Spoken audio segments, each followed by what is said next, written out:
Hello, my dear students. Today we are going to discuss about the MCQ questions of MTG fingertips about the topic of position, path length and displacement. तो बच्चों आप लोगों को जैसे मालूम है ये जो टॉपिक है ये मोशन इन स्ट्रेट लाइन उसी के अंडर में आ रहा है जो कि आपका 11th स्टैंडर्ड का चैप्टर नंबर 3 में आता है। तो इसमें पहला जो MCQ क्वेश्चन है, which of the following statement is incorrect? तो इसमें 4 स्टेटमेंट यहाँ पे दिया गया है। पहला one, first one is path length is a scalar quantity whereas displacement is a vector quantity. Path length, that is that we generally know that path length, that simply it is nothing but the distance covered or distance generally, which is a scalar quantity whereas displacement is a vector quantity. displacement जो है जो वो आपका vector quantity, तो ये वाला statement आपका सही है। डिस्टेंस जो होता है वो स्केलर क्वांटिटी होता है और डिस्प्लेसमेंट जो होता है वो वेक्टर क्वांटिटी होता है। Second option, the magnitude of displacement is always equal to the path length traversed by an object over a given time interval. Magnitude of displacement is always equal to the path length traversed by an object. So first of all we need to know the relationship between displacement and path length. So as जैसे कि आप लोग सभी लोगों को यहाँ पे मालूम है, मैग्नीट्यूड ऑफ डिस्प्लेसमेंट का जो मैग्नीट्यूड होता है दैट इज लेस देन और equal to distance, that is less than और इक्वल टू डिस्टेंस कवर्ड और you can say path length. Clear? तो यहाँ पे ये जो बोला गया है स्टेटमेंट में, magnitude of displacement is always equal यहाँ पे लिखा गया है, विच इज़ नॉट ट्रू। तो यहाँ पे जो रिलेशन है, रिलेशन क्या आ रहा है यहाँ पे, आइदर लेस देन और इक्वल टू। क्लियर? तो डिस्टेंस और पाथ लेंथ, डिस्टेंस और you can say that is known as path length, that is known as path length. तो यहाँ पे ये वाला स्टेटमेंट ये जो है ये आपका रॉन्ग है, this is a wrong statement. Is not, that means displacement will not be always equal. Third statement में क्या बोला गया, the displacement depends only on the end points whereas path length depends on the actual path followed. तो ये वाला statement में भी सही है। तो डिस्प्लेसमेंट होता है, we know that it, displacement को हम डिफाइन कैसे करेंगे, it depends upon the initial point and final point, और it is the shortest part between the initial point and final point. तो it depends upon the end points, that is correct. And path length जो होता है, path length which is nothing but your distance covered, that depends upon the actual path. So ये वाला statement भी सही है। The path length is always positive whereas displacement can be positive, negative और zero. Path length यहाँ पे जो बोला गया है, पाथ लेंथ ये हमेशा पॉजिटिव होता है, that's true.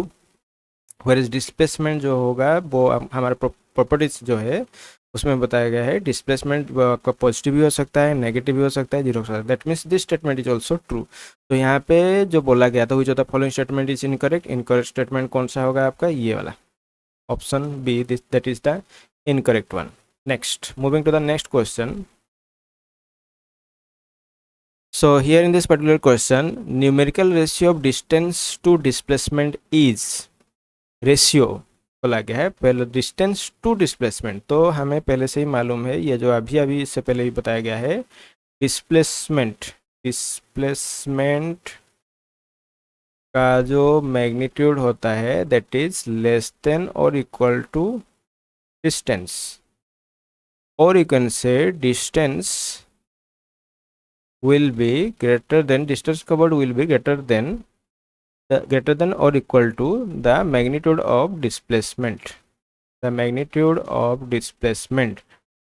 So here in this particular case, distance, so what you can write, distance upon magnitude of displacement, distance upon magnitude of displacement, that will be greater than or equal to 1. तो एक होगा या फिर एक से ज़्यादा होगा। तो ये वाला स्टेटमेंट कहाँ पे लिखा के वो हम चेक करना है। ऑलवेज इक्वल टू 1, ये that is wrong. Always less than 1, that is also wrong. Always greater than 1, that is also wrong. Equal to और मोर देन 1, सो ये वाला स्टेटमेंट यहाँ पे सही है। That means numerical ratio of distance to displacement, तो distance numerator में रहेगा, डिस्प्लेसमेंट डिनोमिनेटर रहेगा, तो ये जो रेशियो है ये रेशियो एक होगा या फिर एक से ज़्यादा होगा। Next, moving to the third question, which of the following statement is incorrect. यहाँ पे कौन सा वही स्टेटमेंट वाला टाइप का क्वेश्चन यहाँ पे पूछा गया है। विच of the following statement is incorrect. Displacement is independent of the choice of origin of the axis. तो ये वाला स्टेटमेंट में क्या बताया गया, displacement is independent, it does not depend upon the choice of origin. Origin आप कहाँ से चूज करो उसके ऊपर डिपेंड नहीं करता है। फॉर एग्जाम्पल मान लो कि for example here in this particular case, suppose here in this particular case, here this is A, let this particular location be B, and we have chosen the origin over here, clear? And what we are saying is that यहाँ पे जो location A है वहाँ पे एक object है जो कि A पे है, and he is present at a distance of location A कितना डिस्टेंस पर है 2 मीटर पर है, और लोकेशन बी यहाँ पे कितना डिस्टेंस पर प्रेजेंट है, let it present at a distance of 4 metre, clear? Then here in this particular case what will be the displacement of the object from A to B. That means if the object moves from A to B, अगर A से B तक जा रहा है तो displacement कितना होगा, displacement will B x final, that means xb minus xa, position at b minus position at a, that means 4 minus 2, that is 2 metre. तो ये जो ऑब्जेक्ट का जो डिस्प्लेसमेंट a से b तक ये कितना होगा, ये होगा 2 मीटर। अच्छा भाई, अभी मान लो कि हम ओरिजिन यहाँ पे ना लेके, अगर मान लो कि हम ओरिजिन यहाँ पे चूज करेंगे, मान लो कि हम ओरिजिन इसी को ही चूज कर लेंगे, ये हमारा ओरिजिन है, this is the origin, clear? And the object starts it's motion from here and moves until here, तो यहाँ से यहाँ तक जा रहा है, क्लियर? तो उसका डिस्प्लेसमेंट कितना होगा, तो ऑब्जेक्ट अगर ओरिजिन से अपना मोशन शुरू कर रहा है तो उसका लोकेशन कितना होगा 0, और यहाँ पे जब वो प्रेजेंट होगा तो उसका लोकेशन कितना होगा, तो उस हिसाब से ये अगर पहले 2 यहाँ पे है तो अभी यहाँ पे ये अगर 4 रह है, तो अभी इसको अगर हम 0 एज्यूम करेंगे तो ये कितना होगा, ये 2 होगा, तो फाइनली उसमें डिस्प्लेसमेंट कितना आएगा, वही 2 मीटर ही आएगा। That means here in this particular case displacement is independent of choice of origin, this is a correct statement. Displacement में और may not be equal to distance travelled. Displacement जो होगा वो डिस्टेंस ट्रैवल के बराबर हो सकता है या फिर नहीं भी हो सकता है। That is also we have already discussed, यहाँ पे अभी इससे पहले वाला क्वेश्चन में ही डिस्प्लेसमेंट जो होता है that is either less than और इक्वल टू, तो ये तो हमेशा बराबर नहीं होगा, क्लियर? या फिर हमेशा आप अगर ऐसे बोलोगे कि हमेशा छोटा होगा या बड़ा होगा, बड़ा तो होने का तो चांसेस नहीं है, छोटा होगा तो ये भी हमेशा पॉसिबल नहीं है, तो यहाँ पे 2 वैलिड है। तो डिस्प्लेसमेंट में और मे नॉट बी, मे हो सकता है may not be, that is also correct. When a particle returns to its starting point it displacement is not 0। जब एक पार्टिकल अपना स्टार्टिंग पॉइंट को रिटर्न कराता है जहाँ से उसका मोशन शुरू हुआ था और वहीं पर अगर रिटर्न करता है तो उसका डिस्प्लेसमेंट 0 नहीं होता है, इट्स डिस्प्लेसमेंट इज नॉट 0। तो ये मान लो कि जैसे कि हम यहाँ पे एक एग्जांपल ले रहे हैं, ओ से शुरू हो रहा है, ए तक जा रहा है, फिर ए से रिटर्न करके, फिर ए से वो रिटर्न करके ओ तक आ रहा है, क्लियर? तो उसका डिस्प्लेसमेंट कितना होगा, यहाँ पे डिस्प्लेसमेंट 0 हो रहा है, बट यहाँ पे क्या बोला गया, particle returns to starting point, displacement is 0, displacement यहाँ पे 0 नहीं है, तो this statement is wrong. Displacement does not tell the nature of actual motion of particle between the 2 points. Displacement जो होता है ये नेचर ऑफ पाथ को डिस्क्राइब नहीं करता है। नेचर ऑफ पाथ मतलब for example suppose in this particular case, अगर मान लो कि ऑब्जेक्ट ए से यहाँ पे बी तक जा रहा है, क्लियर? तो अगर मान लो कि ये उसका एक्चुअल पाथ है तो डिस्प्लेसमेंट कितना होगा, तो हमें मालूम है कि डिस्प्लेसमेंट कैसे निकालना है, just join this 2 points, clear? ये जो 2 पॉइंट्स को अगर आप ज्वाइन करोगे, ये दोनों पॉइंट्स को जब आप ज्वाइन करते हो तो ये हमेशा कैसा होता है, this is always a straight line, clear? तो ये आपका डिस्प्लेसमेंट है। तो ये जो डिस्प्लेसमेंट है, this displacement is always straight line, तो and that will never tell you the nature of path, that means this is also a correct statement. That means here in this particular case the wrong statement, which is incorrect statement, is option C. Option C is the incorrect statement. Question number 4, if a man goes 10 metre towards north and 20 metre towards east then his displacement is. अगर मान लो कि एक आदमी है जो कि 10 metre पहले नॉर्थ तक जा रहा है, फिर 20 metre towards east, then displacement कितना होगा।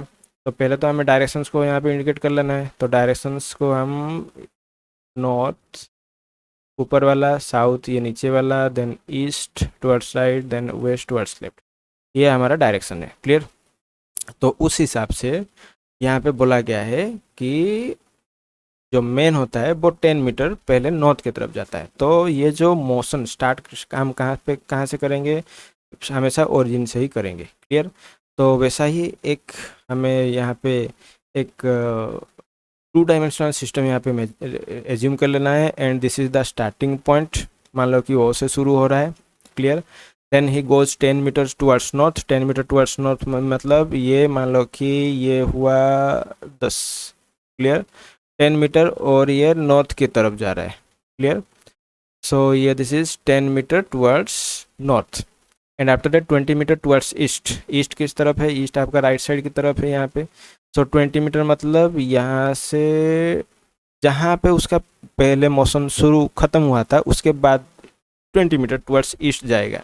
20 मीटर टुवर्ड्स ईस्ट मतलब मान लो कि ये 10 हुआ और ये हो गया 20, तो ये 20 मीटर टुवर्ड्स ईस्ट जा रहा है। This is 20 metre. Then his displacement is, तो उसका डिस्प्लेसमेंट कितना होगा। तो ये इसका इनिशियल पॉइंट है और ये उसका फाइनल पॉइंट है, तो displacement will B this one. Displacement यहाँ पे कितना होगा, displacement will B this particular straight line. Clear. तो ये उसका डिस्प्लेसमेंट है। तो ये वाला पर्टिकुलर केस में ये वैल्यू हम कैसे निकालेंगे, by you, so that means we are getting a right angle triangle. तो इस वाले पर्टिकुलर केस में हम पाइथागोरस थ्योरम अप्लाई कर सकते हैं। So it will be 10 square plus 20 square root. That means ये वैल्यू आपको कितना मिलेगा, it will be 100 plus 400। So that value will comes out to be under root 500। अच्छा, इसका वैल्यू कैसे निकालेंगे, तो ऑप्शन को हम चेक कर लेते हैं। तो 25 का स्क्वायर कितना होता है 625, 30 का स्क्वायर कितना होता है 900, 25.5 का स्क्वायर ऑब्वियसली कितना होगा 625 से ज़्यादा होगा। क्लियर। तो हमारा जो रूट कितने किसका निकालेंगे 500 का, that means that value its root will be less than 25। तो लेस देन 25 मतलब दैट विल बी 22.5। तो option A is the correct one.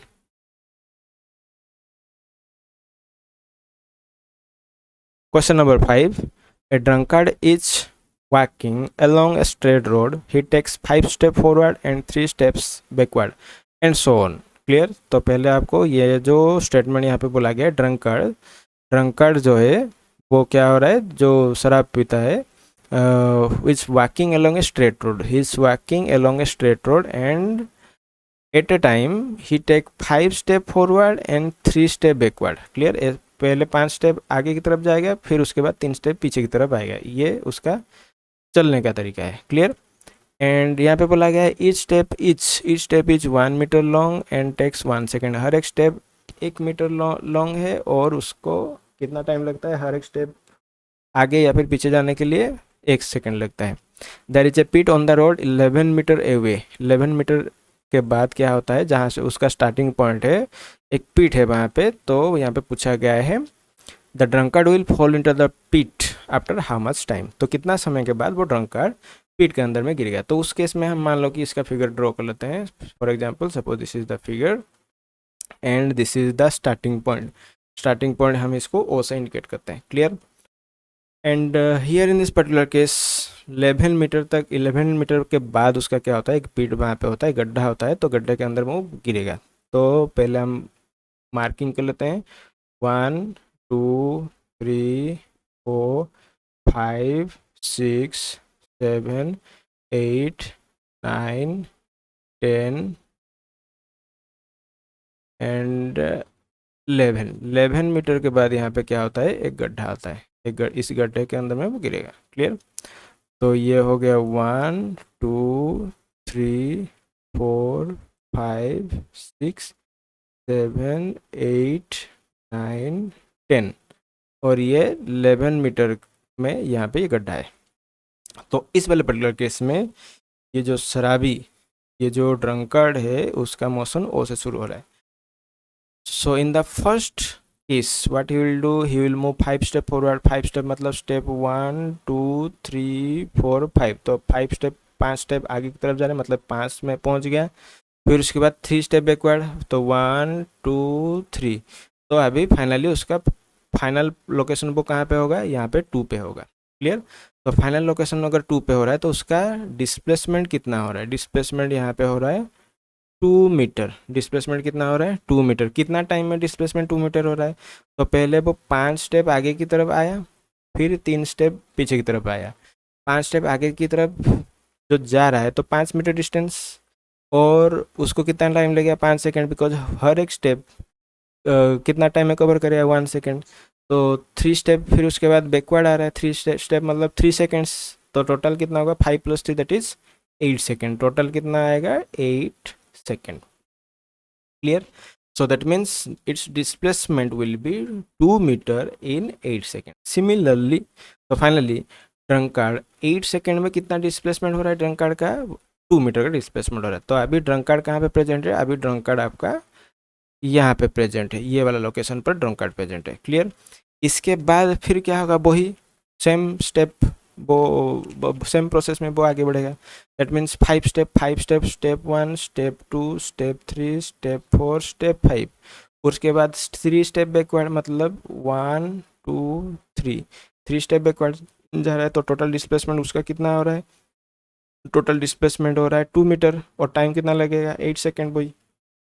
Clear. इसके बाद फिर क्या होगा, इसके बाद वैसा ही होगा, वही 2 मीटर। उसके बाद क्या होगा, फिर उसके बाद वही 5 स्टेप फॉरवर्ड। 5 स्टेप फॉरवर्ड मतलब 1 2 3 4 5, मतलब यहाँ पे गड्ढे में नहीं गिर रहा है। फिर उसके बाद तो फिर गड्ढे में नहीं गिर रहा है तो वो भी पीछे जाएगा। तो 1 2 3, 3 step backward, that means its displacement will be 2 metre in 8 second. 2 metre कितना हो रहा है, 8 सेकेंड में 2 मीटर जाए। तो टोटल 24 सेकेंड में, टोटल 24 सेकेंड में, 24 second in 24 second how much displacement is there, 6 metre. 6 metre displacement in 24 second. इसके बाद आपको चेक करना है कि क्या वो आगे की तरफ जाते हुए गड्ढे में गिरेगा, या फिर आगे की तरफ जाने के बाद फिर जब रिटर्न कर रहा होगा तब गड्ढे में गिरेगा। तो इसके बाद जो नेक्स्ट जो प्रोसेस है इसमें आपको चेक करना है। तो अभी जो ड्रंक कार्ड है वो यहाँ पे है। इसके बाद 5 स्टेप हमें आगे लेना है, तो 1 2 3 4 5, ये गिरा, ये कहाँ पे गिर गया, 5 स्टेप। मतलब वो जब आगे की तरफ जाएगा, 5 स्टेप आगे की तरफ जा रहा है, तो 5th स्टेप पर ही वो गड्ढे में गिर जा रहा है। तो उसका मतलब है उसका रिटर्न आने का कोई चांसेस नहीं है। तो 5th स्टेप पर ही अगर वो गड्ढे में गिर रहा है तो उसका डिस्प्लेसमेंट कितना हो गया, 5 मीटर। तो टाइम कितना लगेगा, वही 5 सेकेंड। तो टोटल यहाँ पे उसका डिस्प्लेसमेंट हमारा कितना होगा, तो इनिशियल यहाँ पे 6 मीटर कितना सेकेंड में, 24 सेकेंड में हो रहा था। क्लियर। अभी 5 मीटर हो रहा है 5 सेकेंड में। तो टोटल डिस्प्लेसमेंट हो रहा है 6 + 5 दैट इज 11 मीटर। तो टाइम कितना लगेगा, टाइम होगा 24 + 5 that is 29 second. So that means in 29 second it will fall into the pit। तो ये वाला केस है। क्लियर। उसके बाद next moving to the question number 6। The 3 initial and final positions of a man on the x-axis are given। तो 3 यहाँ पे positions coordinates आपको दिया गया है जो कि आपका यहाँ पे एक्स एक्सिस में बताया गया है। Clear. Initial position and final position. Which pair gives the negative displacement, कौन सा पेयर यहाँ पे नेगेटिव डिस्प्लेसमेंट हमें बताएगा। तो पहला वाला केस में यहाँ पे ये मान लो कि हमारा ये -3 और 7, तो ये मान लो कि ये ओरिजिन है, ये 1 2 3, ये -3 और ये 1 2 3 4 5 6 और ये 7, तो ये 7 हुआ। तो इस वाले पर्टिकुलर केस में तो डिस्प्लेसमेंट इनिशियल पोजीशन कहाँ पे है, ये -3 इनिशियल है और ये आपका फाइनल है। तो डिस्प्लेसमेंट कैसे निकालते हैं, फाइनल माइनस इनिशियल, तो final position is 7 minus initial position is -3, तो ये कितना होगा +10। क्लियर। तो ये हो गया हमारा positive, displacement is positive over here. अच्छा, सेकेंड केस में क्या होगा, सेकेंड केस में बताया गया है 7 - 3, तो यहाँ पे मान लो कि वही एक्स एक्सिस हम ले रहे हैं, तो उसका इनिशियल पॉइंट 7 में है। क्लियर।